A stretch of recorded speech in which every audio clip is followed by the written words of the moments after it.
Hey, it's Jim Fisher, aka The Beat, with This Week Community News. I'm down at Cirque du Soleil's TOTEM at the Ohio Expo Center, and I'm joined by band leader Charles Dennard and assistant band leader Nick DiVirgilio. Guys, thanks for being with us today. Really appreciate it. Thank you. Very welcome. Awesome. We're gonna hang out here for a little while, and we're gonna sit in on a sound check. So we're gonna talk to these guys about a couple things. One, about what happens during a sound check. What is, obviously it has a good purpose, but what do you do during it? And then sort of how a show goes from in the band area. So let's talk with the sound check first. Like I said, we're going to sit in and sort of watch and listen to see what you guys do, but give us a heads up. What are we going to see and hear during a sound check? Why is it important? Yeah, well, every day we have a half-an-hour sound check just before the show, and really it's, as you'll see, it's a very elaborate setup. So we have to check all the lines, check the microphones, check the equipment.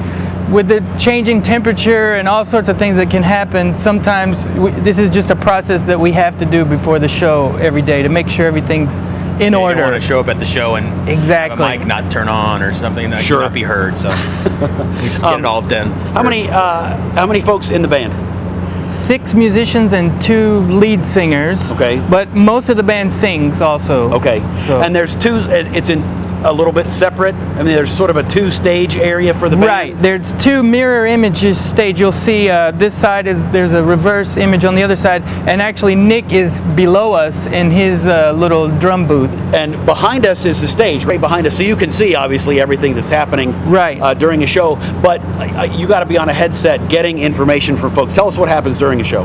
That's right. As you can see, I have a couple of monitors here. There's also one just below me that I'm looking at when I can't see the stage because of the reeds that are behind me or the lighting, or someone can be off in a different direction. And Nick has a similar setup downstairs in his booth that he can talk about when we get there too, because he actually, being the assistant band leader, he calls the show a couple times a week, so the sound check is important for him also, because we'll check his calling the show and make sure his microphones and everything are working correctly. And you guys can communicate, but obviously everything's on microphone headset, right, during a show? Yeah. Excellent. Well, let's go ahead and take a look at the downstairs setup, and then we'll come back upstairs and we'll get ready for sound check. Cool. Yeah, as Charlie said upstairs, this is my drum booth.